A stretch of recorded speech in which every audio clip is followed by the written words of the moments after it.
John Miller stood in the doorway of what was supposed to be his home, staring at bare walls and empty rooms that echoed with an absence so complete it felt intentional. The afternoon sun streamed through the windows of the villa in Hua Hin, illuminating dust particles where furniture had stood just hours earlier. The couch where he and Patine had watched movies together gone. The dining table where she had served him home-cooked meals every evening for 3 years gone. Even the small details that made a house feel lived in had vanished.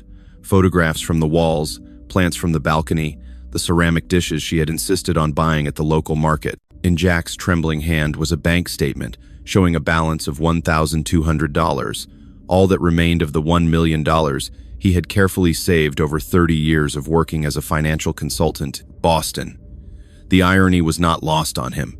A man who had built his career advising others how to protect and grow their wealth had been systematically stripped of everything he owned by the woman who called him husband, who had cried in his arms, who had promised they would grow old together in this villa overlooking the Gulf of Thailand.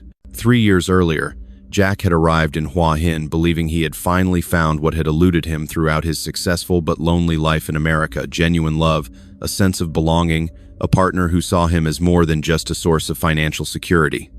Patine Thongdi had been everything he had hoped for: beautiful, intelligent, affectionate, and seemingly content with the simple life they were building together. Now, at 64 years old, Jack understood the devastating truth. Patine had never been his wife in any meaningful sense. She had been a professional predator who had identified him as a target, cultivated his trust with extraordinary patience and skill, and systematically dismantled his financial independence over 3 years until there was nothing left to take. And then she had vanished not just from the house, but from Thailand entirely, leaving behind forged documents, empty bank accounts, and a broken man who would spend whatever remained of his life trying to understand how he could have been so thoroughly deceived. The villa he stood in was registered in Patine's name, purchased with $400,000 of his savings. The spa business he had invested $250,000 into was registered to a different foreigner she had scammed years earlier. The family land debt he had paid $150,000 to resolve had never existed. Every major financial decision he had made over 3 years had been based on lies, and he had made them willingly, eagerly, because he had wanted so desperately to believe that someone could love him. Jack walked through the empty rooms one final time, his footsteps echoing off the tile floors. In the master bedroom where they had slept together, where she had whispered that karma had brought them together, there was nothing left except the faint outline on the wall where their wedding photograph had hung. Even that final memory had been taken, as if Patine wanted to erase any evidence that she had ever existed in his life. Outside, the tropical paradise of Hua Hin continued unchanged. Tourists walked along the beach, vendors sold fresh seafood at the night market, expatriates gathered at bars to discuss their retirement dreams. But for Jack Miller, paradise had become hell, a place where he would remain trapped not by walls or borders, but by the complete absence of the financial resources needed to escape. If you've been enjoying the stories I create, please consider hitting the subscribe button. Your support is crucial for the growth of this channel and helps me dedicate time to making these videos despite my commitment to a full-time job. Thank you for being here. John Miller, everyone called him Jack, had never imagined his life would lead him to Thailand. Born in 1959 inches Boston, he studied finance at Boston University and entered investment consulting during the 1982 boom years. Jack discovered he had a talent for explaining complex financial concepts in ways that built client trust. By his early 30s, he had established Miller Financial Consulting, a boutique firm serving small business owners and wealthy individuals. The business grew steadily through Jack's conservative, methodical approach focused on long-term wealth preservation. His clients stayed with him for decades, appreciating his careful philosophy about money management. But while Jack's professional life flourished, his personal life remained empty. He dated occasionally, but nothing developed into lasting relationships. He possessed an emotional reserve that served him well in business, but poorly in romance. By his 40s, Jack had essentially stopped trying to find a partner, focusing instead on work and filling evenings with financial journals and baseball. The loneliness that defined Jack's life was quiet and persistent. the awareness that he was building wealth for a future that held nothing except more solitary existence. He had no children, no close family beyond a sister in California he rarely spoke with, no intimate friends. Boston's brutal winters became increasingly difficult as Jack entered his 60s. The cold felt oppressive and symbolically appropriate, a physical manifestation of the emotional climate of his life. In 2018, approaching 61, Jack made two significant decisions. First, he sold Miller Financial Consulting for $1 million. Second, he decided to retire to Thailand. He had visited Phuket once and been struck by the warmth, not just the climate, but the genuine friendliness of Thai people. After months of research, Jack settled on Hua Hin as his destination, a beach town that attracted fewer party tourists and seemed like a place where a person could live quietly. In November 2018, Jack finalized the business sale and boarded a one-way flight to Bangkok with everything he considered essential. His sister expressed concern about moving halfway around the world at 61, but Jack explained that staying in Boston felt like a slower form of death. When Jack's plane touched down at Suvarnabhumi Airport, he felt excitement and apprehension. He had made a radical change based on hope rather than certainty. What Jack did not know was that within months, he would meet a woman who would make him believe all his lonely years had been preparation for the love he was finally about to experience. And that belief would make him vulnerable to the most devastating betrayal of his life. Jack's first 3 months in Hua Hin were spent establishing routines. He enrolled in Thai language classes, found a reliable guide, and attended expat gatherings that felt tedious, endless complaints about Thai bureaucracy and judgments about foreigners dating younger Thai women. By February 2019, the loneliness from America had followed him to Thailand. During this period, Jack developed severe lower back pain. His taxi driver recommended a spa called Araya Wellness Center in a quiet neighborhood. At the reception desk, he was greeted by Patine Thongdi, who introduced herself as the spa manager. Patine was 30 years old, with natural elegance and professional competence. She wore a traditional Thai silk dress, spoke fluent English, and asked intelligent questions about his pain. "We have several excellent therapists, but for your condition, I recommend Kun Somsri," Patine explained professionally. The massage session was excellent. Afterward, Patine asked how it went, and Jack found himself lingering at reception, enjoying rare, genuine conversation. She asked where he was from, what brought him to Thailand, how long he planned to stay. "It is brave to start a new life at your age," Patine said thoughtfully. "Many foreigners come for vacation, but living here is different. You must value experiences more than comfort." Jack was struck by this insight. "I was tired of a comfortable life that felt empty. I wanted to see if something else was possible." Over 2 months, Jack became a regular client. Patine was always friendly, willing to spend time in conversation. She told him about growing up in Aizen, studying hospitality management in Bangkok, working in Phuket before managing the spa in Hua Hin. "I send money home every month to help my family," she explained. "It is our culture, but my family worries I am getting too old and will end up alone." Jack connected to this concern. He shared his own story about decades focused on career while neglecting relationships, realizing too late that financial security meant nothing without someone to share life with. "But you are here now," Patine said gently. "You made a choice to try something different. That takes courage." In April 2019, Patine invited Jack for dinner after the spa closed. The invitation felt significant, a transition from professional courtesy to something personal. The dinner marked the beginning of the most intense relationship of Jack's life and the most devastating mistake he would ever make. The relationship between Jack and Patine developed with natural ease. They saw each other several times a week: dinners, beach walks, temple visits, where Patine explained Buddhist philosophy. Jack was grateful for her patience in helping him navigate Thai culture. Patine's attentiveness to his emotional needs felt unlike anything Jack had experienced. She seemed to intuitively understand when he needed companionship versus solitude. She cooked meals for him, carefully adjusted to his Western palate, and seemed genuinely happy to care for him. In Thai culture, taking care of someone you love is not a burden, Patine explained.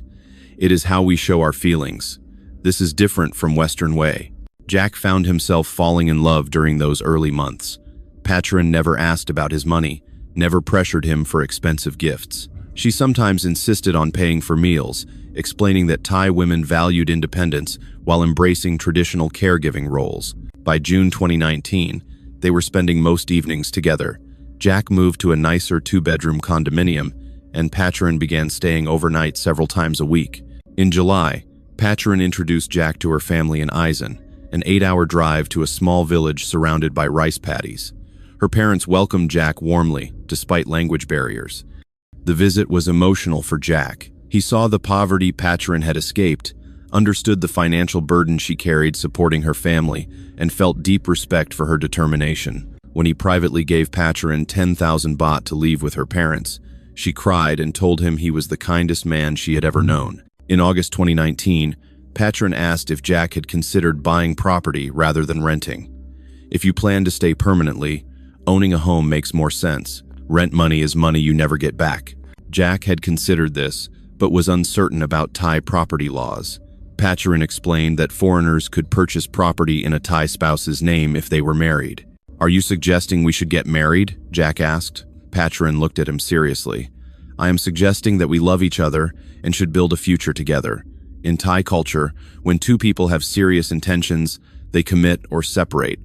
I do not want to waste more time if we are not going to build a life together." Jack was stunned by this directness. "I want to build a life with you. I have never felt as connected to anyone as I feel with you." Patine smiled. "Then we should make it official. We should get married, buy a house together, create a real home." The wedding took place in September 2019. Jack felt happiness he had not believed possible at 62. He had finally found a partner. With Patine's guidance, they settled on a beautiful 3-bedroom villa in a quiet neighborhood. The villa cost $400,000. Because Thai law prevented foreign land ownership, the property was registered entirely in Patine's name. A lawyer warned Jack about the risks and suggested a prenuptial agreement. But Jack dismissed these concerns. He trusted Patine completely. The suggestion that she might someday take the house felt insulting to the woman who had committed her future to him. They moved into the villa in October 2019, and for Jack, paradise had finally become real. What Jack did not know was that paradise was actually a carefully constructed trap. Every act of devotion from Patine had been methodically calculated to deepen his trust and his willingness to hand over financial control. The trap had been set months earlier. Now, with Jack's money invested in property registered in her name, Patine was ready to begin systematically extracting everything he had left. The first year of marriage was the happiest period of Jack's life. He had everything he had longed for: a beautiful home, a devoted partner, and a sense of purpose. Patine continued working at the spa, always returning tired but affectionate. Jack spent his days reading, walking beaches, occasionally teaching English at a local school for about $500 monthly. The work gave him a sense of contributing rather than just consuming. The marriage transformed Jack visibly. His expat acquaintances noticed he seemed more relaxed, more engaged with life. "I spent my whole life building financial security but never understanding what I was securing it for," Jack told a colleague. "Now I finally get it." In March 2020, as COVID-19 forced Thailand into lockdown, Jack felt grateful to be isolated with someone he loved. During lockdown, Patine began discussing expanding the spa business. "The opportunity is perfect right now," Patine said. "Property prices have dropped because of COVID. If we wait until everything recovers, prices will go back up and the opportunity will be gone." She showed Jack a detailed business plan. The total investment needed was 7 million baht, approximately $250,000. "I have almost 2 million baht saved. But I need more to make this work properly. I am asking if you would consider investing as a partner, where you would receive part of the profits." Jack reviewed the plan carefully, drawing on his experience. The projections seemed optimistic, but not unrealistic. More importantly, Jack believed completely in Patine's competence. There was also an emotional component. Patine had given him love when he believed it was no longer possible. Refusing to support her dreams would feel like betrayal. In April 2020, Jack transferred $250,000 to a Thai business account Patine had opened. She was tearfully grateful, telling him he had changed her life. The spa expansion progressed throughout 2020. Patine showed photographs of the new location under renovation. By December, the new spa was supposedly ready. She organized a ceremony with Buddhist monks, and Jack attended feeling proud. What Jack did not know was that the entire expansion was fabrication. The business account was not legitimate. The building and photographs belonged to a different business. The renovation pictures were from multiple unrelated locations. The beautiful spa at the opening was the original location, slightly redecorated. The $250,000 had been immediately distributed, some to Patine, some to her criminal network, some moved offshore. But Jack, who had spent his career identifying fraud, saw none of this. He saw only his wife working tirelessly to build their future. In January 2021, Patine received a phone call that visibly distressed her. She spoke rapidly in Thai, her voice rising with anxiety, and when she ended the call, she was crying. Jack immediately asked what was wrong, and Patine explained through tears that her family was facing a crisis that could destroy them. Her parents, she said, had borrowed money years earlier to purchase land adjacent to their small farm. The loan had come from a wealthy local businessman who charged extremely high interest rates, a common practice in rural Thailand, where poor farmers had no access to legitimate banking services. Her family had been making small payments for years, but the debt had grown faster than they could pay it down due to the compounding interest. Now, Patine explained, the businessman was demanding full payment of the remaining debt, $150,000, or he would seize not just the purchased land, but the family's entire farm and home. Her parents would lose everything and would likely end up homeless or forced to live with relatives in even greater poverty. I do not know what to do, Patine sobbed. I have sent money home every month for years, but it is never enough. Now my father is talking about selling everything and moving the family to Bangkok to work in factories. They are too old for that kind of work. It will kill them. Jack felt his heart break, watching Patine's distress. He had met her parents, had seen their modest life and genuine kindness. The idea that they might lose their home and land because of predatory lending practices was infuriating. How much is the debt? Jack asked, though he had heard the amount. 5 million baht, Patine said quietly. About $150,000. It is too much. I cannot save that much money even if I work for 10 more years. My business is still new and not making big profits yet. I feel so helpless. Jack thought carefully about his financial situation. The villa purchase and spa investment had reduced his savings significantly, but he still had approximately $400,000 remaining in various accounts. His original plan had been to live off the investment returns and his modest teaching income, preserving the principal to provide security for his old age and potentially leave some inheritance for his sister's children. But looking at Patine crying on their couch, imagining her elderly parents losing their farm to an exploitative moneylender, Jack felt that preserving money for some theoretical future emergency was meaningless compared to helping the people who mattered in the present. We will pay off the debt, Jack said firmly. I will not let your family lose their home. Patine looked up in shock. Jack, I cannot ask you to do this. It is too much money. This is my family's problem, not yours. You are my wife, Jack replied. Your family is my family now. We have enough money to solve this problem, and it would be wrong to let your parents suffer when we have the ability to help them. Patine cried harder, but now the tears seemed to be relief and gratitude mixed with emotional overwhelm. She hugged Jack tightly and told him he was the best man she had ever known, that her parents would be so grateful that karma would reward his generosity. The money transfer was arranged through a Thai lawyer that Patine's family supposedly used for legal matters. Jack wired $150,000 to the lawyer's account, and within days, Patine reported that the debt had been paid and her family's land was secure. She showed Jack what appeared to be official documents confirming the debt settlement, though the papers were entirely in Thai and Jack could not verify their contents. Her parents called to thank Jack, speaking through Patine's translation. Her father's voice sounded emotional as he expressed gratitude for saving the family from disaster. They invited Jack and Patine to visit soon so they could properly thank him in person and hold a ceremony blessing their marriage and his kindness. Jack felt good about the decision, despite the significant reduction to his savings. Money could always be earned or rebuilt, but family relationships and moral obligations transcended financial calculations. He had saved Patine's parents from losing everything, and in doing so, he had demonstrated the depth of his commitment to his marriage and to the Thai family he had joined. What Jack did not know was that the entire crisis had been fabricated. Patron's parents were not facing any debt. The land story was fiction. The businessman demanding payment did not exist. The Thai lawyer was actually a member of the criminal network Patron worked with, and the official-looking documents were forgeries created specifically to make the scam appear legitimate. The emotional phone call Jack had witnessed had been a performance. Patron's tears had been real, only in the sense that she had genuinely felt the stress of executing a complex manipulation, but they had nothing to do with concern for her family's well-being. The $150,000 had been immediately distributed offshore, just like the money from the spa investment. And Patron's parents, if they had known what their daughter was doing to the kind foreign man they had met once at a village ceremony, would likely have been horrified rather than grateful. Jack's savings had now been reduced to approximately $250,000, about a quarter of what he had arrived in Thailand with less than 3 years earlier.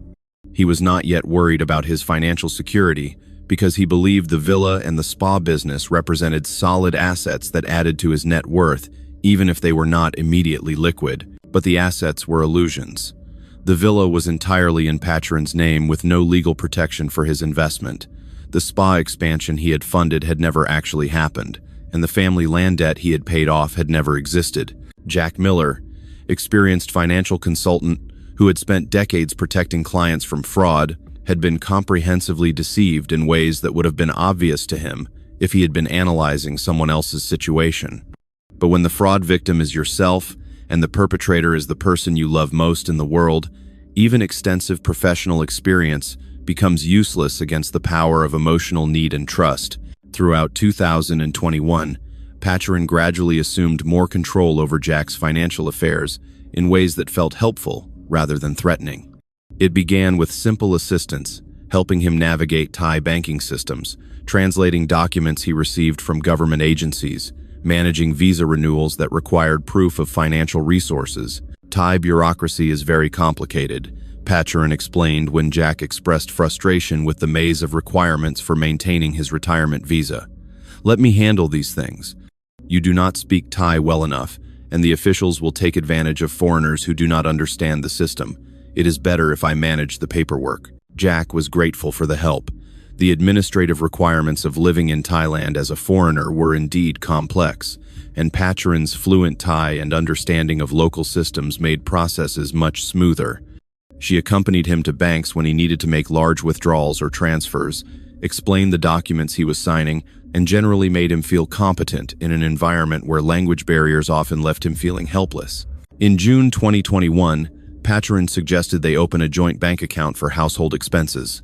Right now you give me money for groceries, utilities, house maintenance, she explained. But it would be easier if we had one account we both could access. Then I can pay bills directly without always asking you for money, and you can see all the expenses clearly. The logic seemed sound, and Jack appreciated that Patron wanted transparency in their financial arrangement. They opened a joint account at Capricorn Bank and initially funded it with $50,000 for household expenses and emergencies. Over the following months, Patron suggested gradually moving more of Jack's money into the joint account. It is safer to keep money in Thai banks rather than American banks, she said. If something happens to you, if you get sick or have an accident, I will have access to funds immediately to take care of you. But if all your money is in America, there will be delays and problems getting access. Jack saw the wisdom in this argument. He transferred an additional $100,000 from his American accounts to the joint Thai account. The money still belonged to him. Both names were on the account, and he could access it whenever needed. But having the funds locally did provide a sense of security that Patron could manage financial emergencies if he became incapacitated. What Jack did not notice was that the account setup gave Patron the ability to move money without his knowledge or approval. The Thai banking representative had explained this to Patron in Thai, mentioning that either account holder could make transfers independently, but Patron had not translated this information to Jack. He assumed the account required both signatures for major transactions, a common protection in American joint accounts. Throughout the second half of 2021 and into early 2022, small amounts began disappearing from the joint account. The withdrawals were usually modest, 10,000 baht here, 20,000 baht there, amounts that could plausibly be explained by household expenses, unexpected bills, or cash withdrawals Patine made for daily shopping. Jack occasionally reviewed the account statements but trusted that Patine was managing their shared expenses appropriately. In March 2022, Patine informed Jack that the spa business was struggling financially. Tourism had not recovered as quickly as expected after COVID, and the new location was expensive to maintain. She needed to temporarily reduce her salary from the business and might need to close one of the locations if revenue did not improve. "I am so sorry," Patine said, appearing distressed. "I thought the business would be more successful by now.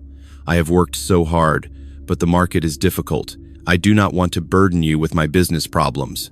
Jack immediately reassured her that her business challenges were not burdens, but simply the realities of entrepreneurship. He offered to review the spa's financial statements to see if his consulting experience might help identify cost savings or revenue opportunities. Patine thanked him, but explained that the accounting was all in Thai and would be difficult for him to understand. "I will figure this out," she said with determination. "I just wanted you to know why I might need to take some money from our joint account in the coming months to cover business expenses until revenue improves." Jack told her to use whatever she needed. They were partners, he said, and her business success was important to their shared future. If the spa needed temporary financial support to survive a difficult market period, that was a reasonable use of their joint funds. Over the next 6 months, larger withdrawals began appearing on the joint account statements: 50,000 baht, then 100,000 baht, then 200,000 baht.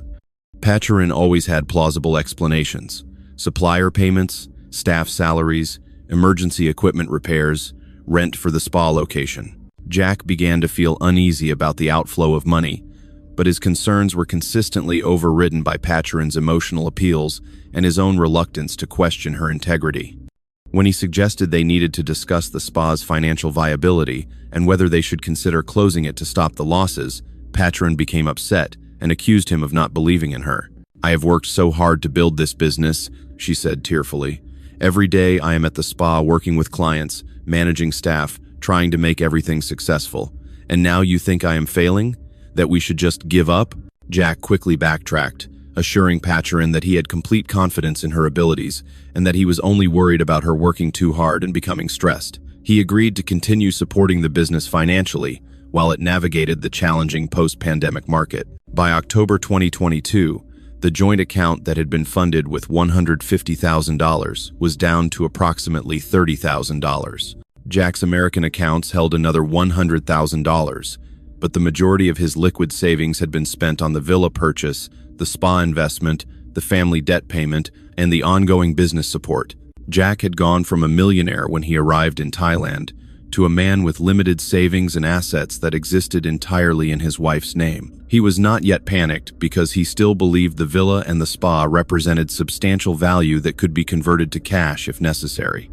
And his monthly pension of $2,000, combined with his part-time teaching income, provided enough for comfortable living expenses as long as he was not supporting anyone else financially. What Jack did not understand was that he had already been financially destroyed. The villa could not be sold without Patine's consent, and even if she agreed to sell it, all proceeds would go to her as the registered owner.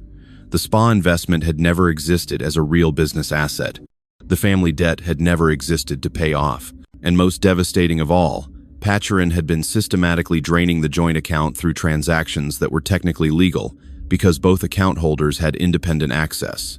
She had moved nearly $120,000 out of the account over 18 months, transferring the funds to offshore accounts where Jack would never be able to trace or recover them. The trap had nearly completed its purpose.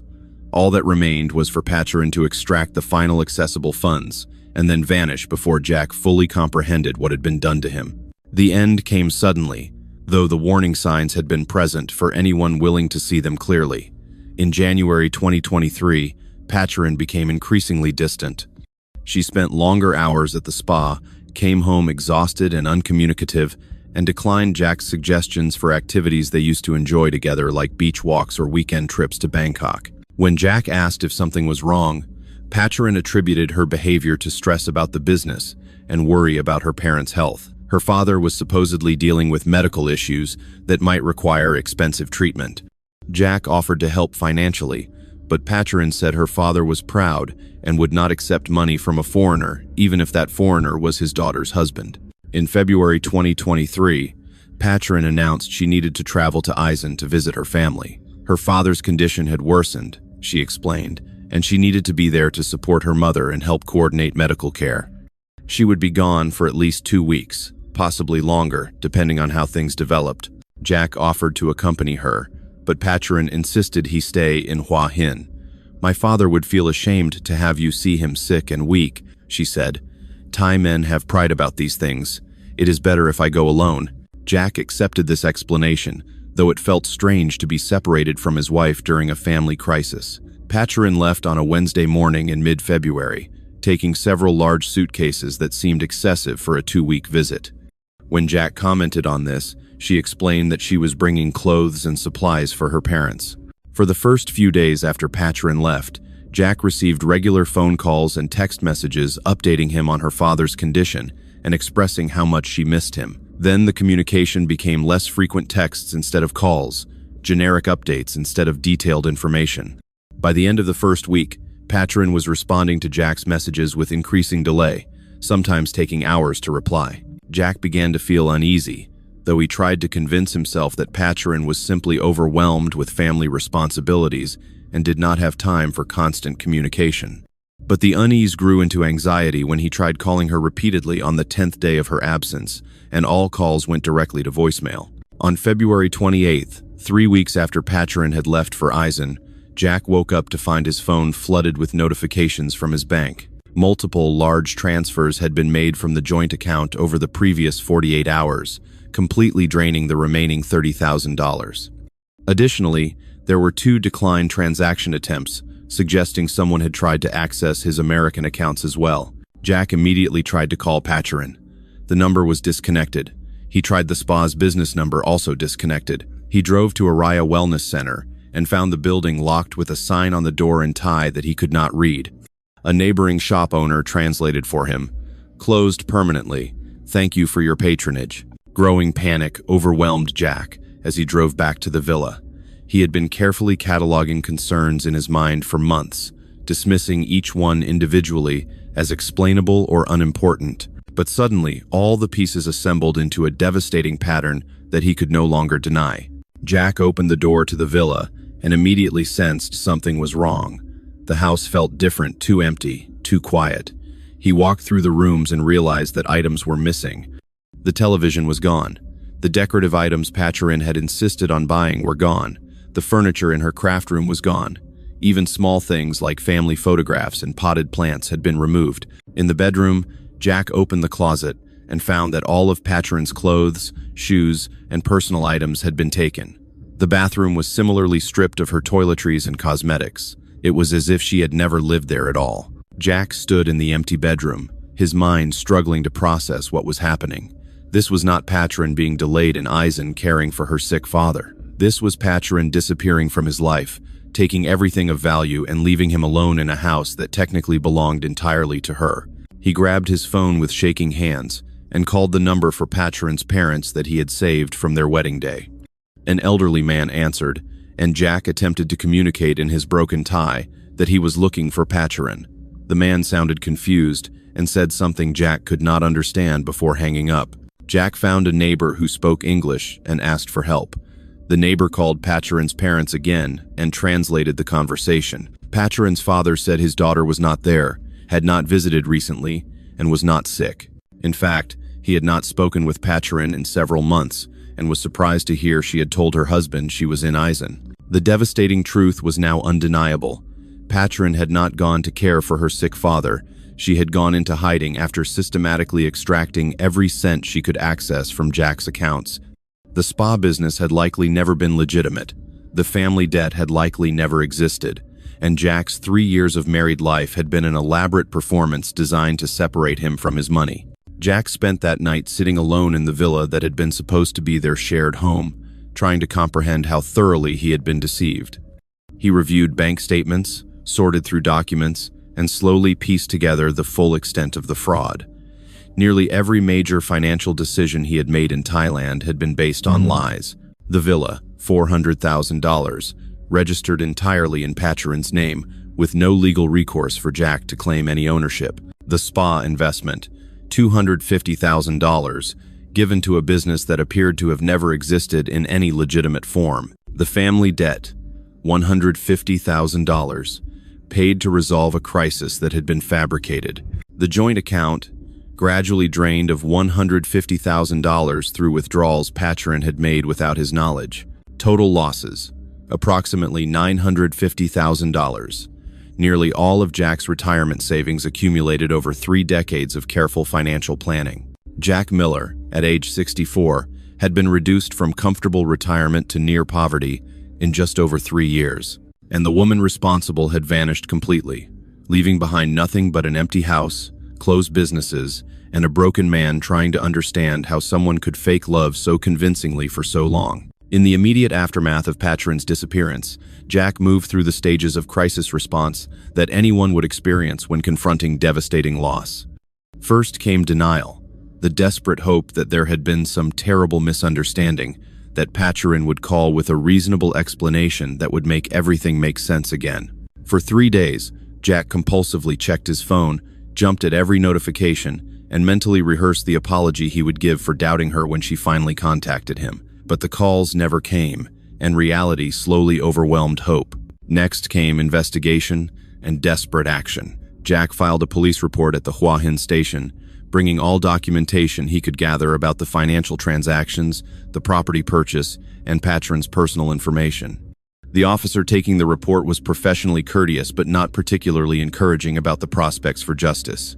"This is a complicated situation," the officer explained in careful English. "You and Patcharin were married, yes? So legally, many of these transactions were between husband and wife. Very difficult to prove criminal fraud in marriage. Usually this is considered private family matter, not police matter." Jack tried to explain that systematic deception and theft were criminal regardless of marital status, but the officer gently suggested that Jack consult with a lawyer about civil remedies rather than expecting criminal prosecution. The lawyer Jack consulted provided a more detailed but equally discouraging assessment. Because the villa was registered entirely in Patcharin's name and Jack had voluntarily agreed to this arrangement, he had essentially gifted her the property under Thai law.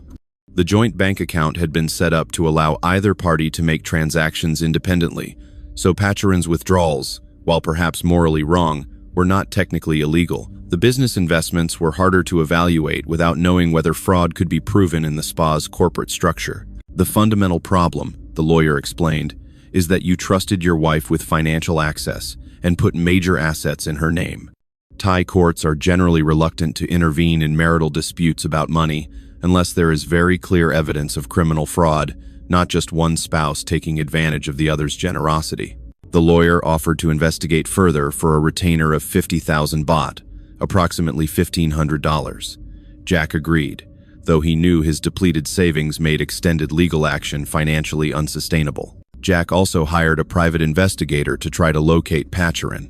The investigator discovered that Patcharin Thongdi was probably not her real name, or at minimum, it was just one of several names she had used across different legal and business contexts. The spa business had indeed been registered, but to a shell company with opaque ownership structure that made it impossible to determine who actually controlled the assets or where the money had gone. Most disturbingly, the investigator found evidence that Patcharin had been involved in similar schemes with other foreign men. There was a British man who had invested heavily in what he believed was Patcharin's hotel business in Chiang Mai around 2017. There was a German man who had purchased beachfront property in her name in Phuket in 2019. Neither man had pursued legal action, both had simply lost their money and left Thailand in financial and emotional ruin. The investigator also discovered that the original Araya Wellness Center was not actually owned by Patcharin. It belonged to a Thai businessman who rented the space to various operators, and Patcharin had been just a manager with no ownership stake. The entire narrative about building and expanding her own business had been fiction designed to make Jack believe she was a successful entrepreneur rather than a skilled con artist. After 2 weeks of investigation, the private investigator delivered his final report to Jack. "She is gone," he said bluntly. "Probably left Thailand entirely. People like her have networks that help them disappear when a scam is complete. She will surface somewhere else, under a different name, targeting someone new. I am sorry to tell you this, but you will almost certainly never see her or your money again. The psychological impact of these discoveries was almost more devastating than the financial loss. Jack had not just been robbed, he had been comprehensively deceived about every aspect of a relationship he believed was the most important of his life.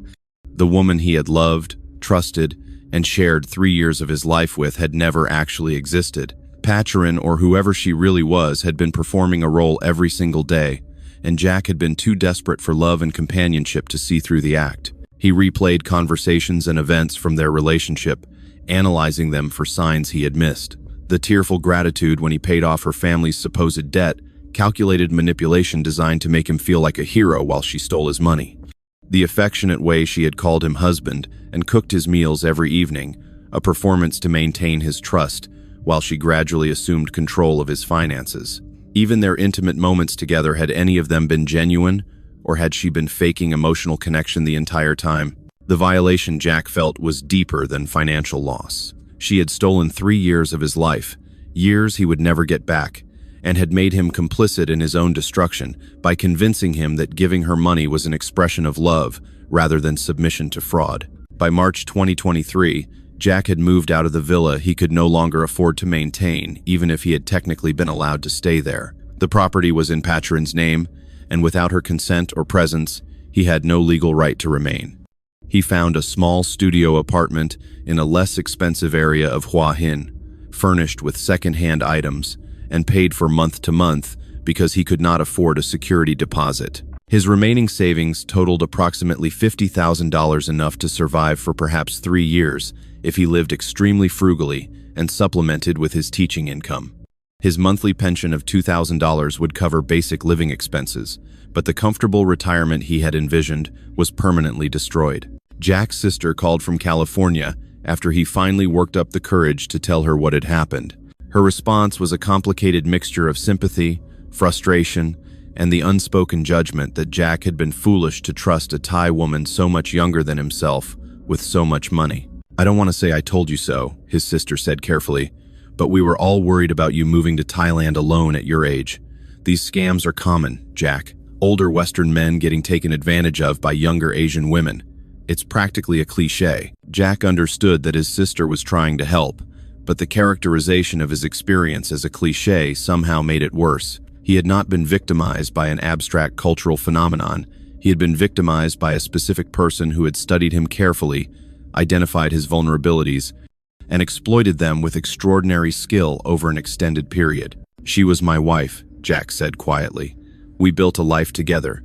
I trusted her because I loved her, not because I was some naive old man who didn't know better." But even as he said this, Jack wondered if he had in fact been exactly that, a naive old man so desperate for companionship that he had ignored warning signs that would have been obvious to anyone less emotionally invested. By mid-2023, Jack had settled into a new reality that felt like the inversion of everything he had hoped to achieve by moving to Thailand. Instead of a comfortable retirement in a beautiful villa with a loving partner, he lived alone in a 400-square-foot studio apartment with aging furniture and inconsistent air conditioning. Instead of spending his days enjoying leisure activities and cultural exploration, he taught English classes 6 days a week to supplement his pension and make rent each month. The teaching work itself was not unpleasant. Jack's students were mostly young Thai professionals looking to improve their business English, and they appreciated his patient teaching style and his willingness to provide practical conversation practice. But the necessity of working at 64 years old when he should have been enjoying retirement was a constant reminder of how completely his plans had been destroyed. Jack's financial situation had stabilized at a subsistence level. His monthly pension of $2,000 combined with teaching income of about $600 gave him $2,600 per month. His studio rent was 12,000 baht, about $400. Food, utilities, and basic living expenses consumed another $1,000 monthly. This left him about $1,200 monthly that he tried to save against future medical emergencies or visa complications, though unexpected expenses regularly depleted these modest savings. The psychological damage from Patine's betrayal proved more difficult to stabilize than the financial situation. Jack struggled with depression, sleeping irregularly, and often waking at 3 or 4 in the morning with anxiety about money, health, and the future. He felt profoundly ashamed, not just because he had been scammed, but because he had been scammed despite decades of professional expertise in financial consulting. How could someone who had spent his entire career protecting others from fraud have failed so completely to protect himself? The few expatriate friends Jack had made before meeting Patine had mostly drifted away during his marriage. After she disappeared, Jack felt too embarrassed to reach out to them, imagining their reactions would be some mixture of pity and judgment. He attended a few social gatherings organized by the expat community, but found the conversations difficult to participate in. Everyone else seemed to be enjoying comfortable retirements, sharing stories about golf games and travel adventures, while Jack struggled to pay rent and wondered if he could afford to replace his aging laptop when it finally stopped working. In August 2023, Jack received a message through Facebook from a man named Peter Walsh, an Australian who had seen Jack's name mentioned in an online forum about Thai romance scams. Peter explained that he had also been scammed by a woman matching Patine's description around 2017 to 2018, and he had been trying to gather information about her for potential legal action. Jack agreed to speak with Peter by phone, and the conversation was both validating and depressing. Peter's story was remarkably similar, meeting an apparently professional Thai woman who seemed different from the stereotypical bar girl scammers, gradually building trust and financial interdependence, major investments in businesses and properties that turned out to be fraudulent, and final disappearance with all accessible funds. "The police told me it was a private matter between husband and wife," Peter said bitterly. "Even though we were never actually legally married, she had convinced me that Thai marriage law was too complicated and we should just live together as a committed couple. I lost about $780,000 over 3 years, destroyed my retirement plans. Now I'm living with my daughter in Sydney, working part-time at 67 because I don't have enough saved to live independently." Peter had also discovered evidence of other victims, men from different countries, who had been targeted by the same woman or network of women using similar methods. "It's organized," Peter explained. "Not just one woman acting alone, but a network that identifies wealthy targets, assigns someone to cultivate the relationship, provides support with fake businesses and legal documents, and helps with money laundering and disappearance when the scam is complete." This information confirmed what Jack's investigator had suggested, but hearing it from another victim made the scope of the operation feel more real and more disturbing. Patine had not spontaneously decided to steal from him. She had executed a well-practiced scam that had destroyed multiple men's lives. Peter suggested they try to coordinate with other victims to build a stronger case that might interest Thai or international law enforcement in pursuing the network rather than treating each case as an isolated marital dispute. Jack agreed to share information, though he had little hope that anything would come of it. The legal and practical challenges of prosecuting international fraud networks were enormous, and neither he nor Peter had the financial resources to fund extended investigations or litigation. Throughout late 2023, Jack slowly began to process the emotional dimensions of what had happened to him. With help from an online support group for scam victims, he started to understand the psychology of how intelligent, successful people could be manipulated so completely. The key, he learned, was that sophisticated scammers did not rely on deception alone. They built genuine-seeming relationships that addressed real emotional needs, making victims complicit in their own victimization. "She gave me something I desperately wanted," Jack told the support group during one online meeting. "Not just romantic affection, but the feeling of being needed, of being important to someone, of building something meaningful with a partner. I had spent decades alone in Boston feeling like my life didn't matter to anyone. Patine made me feel like I mattered, and I was willing to give her almost anything to maintain that feeling." This realization did not excuse Patine's actions or reduce Jack's financial losses, but it helped him understand why he had ignored warning signs that would have been obvious to an external observer. Love, or what he believed was, love had overwhelmed his professional judgment and practical caution. By early 2024, Jack had accepted that he would never recover his lost money, never receive justice through legal systems, and never fully understand Patine's motivations beyond basic greed. He would spend the rest of his life in Thailand, not because it was paradise, but because he lacked the financial resources to re-establish himself anywhere else.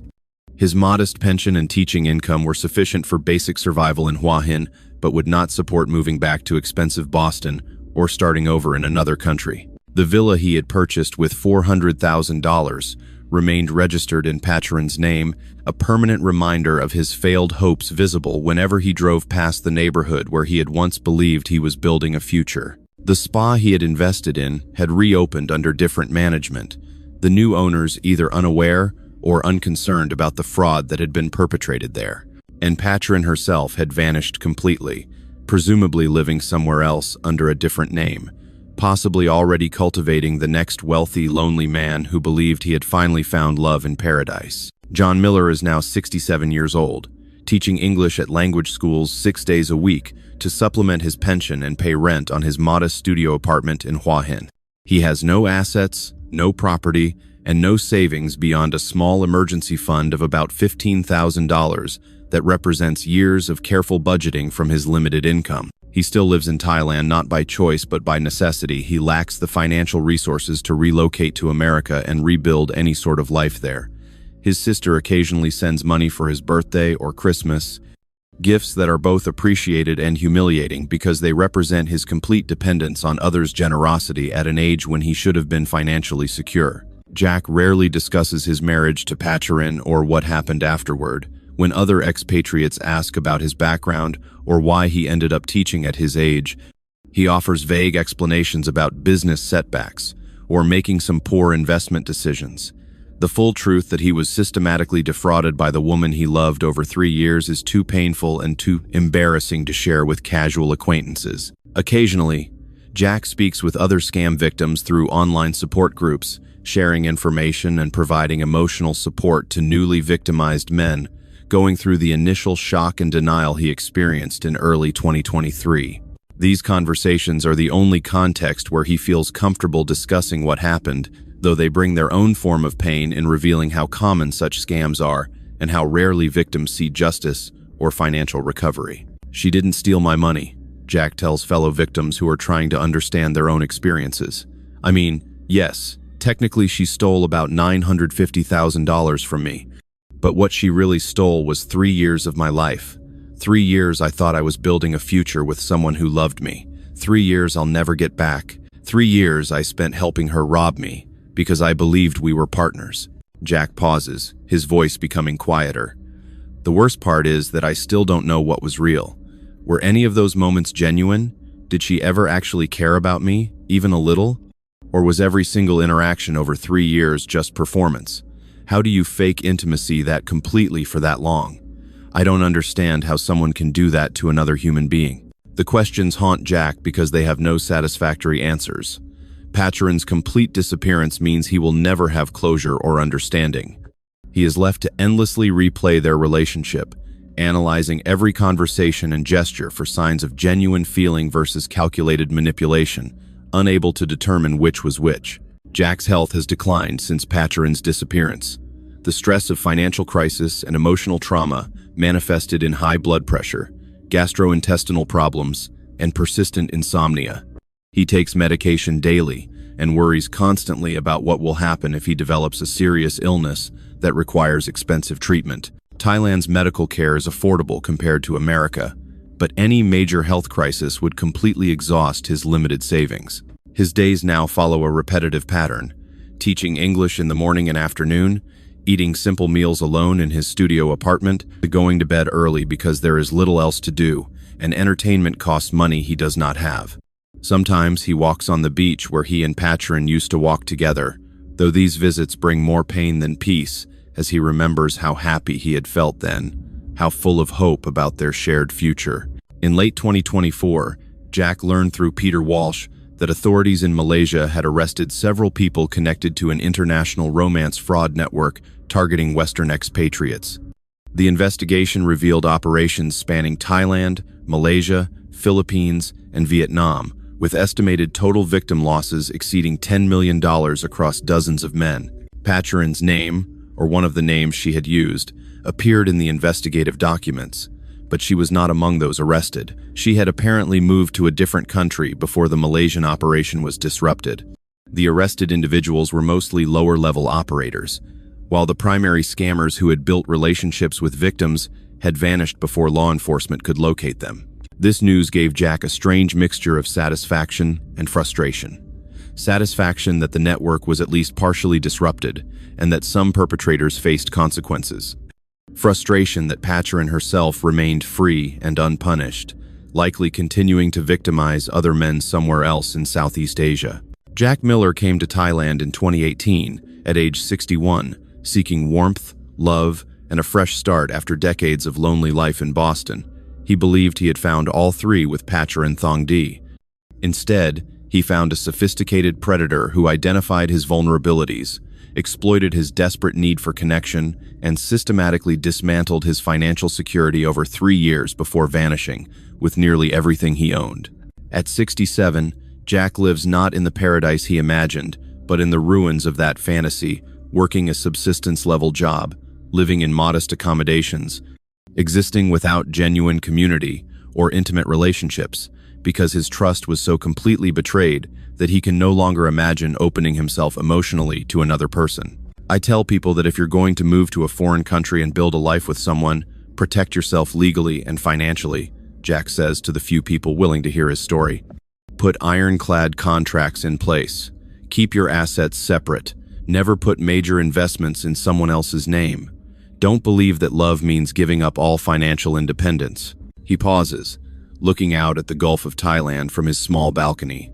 But honestly, I don't know if I could have protected myself even with better contracts. The problem wasn't that I didn't know about scams or didn't understand finance. The problem was that I was so lonely, so desperate to matter to someone, that I would have done almost anything to maintain the feeling that she loved me.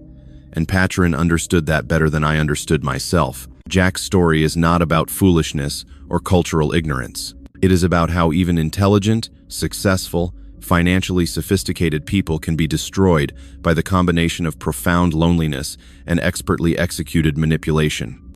It is about how love, or the convincing performance of love, can overwhelm decades of professional expertise and practical caution. And it is a warning that some traps are constructed not from obvious lies, but from perfectly calibrated truth mixed with fiction, delivered by someone who understands exactly what you need to hear and precisely how long you need to believe it before they can take everything and disappear forever.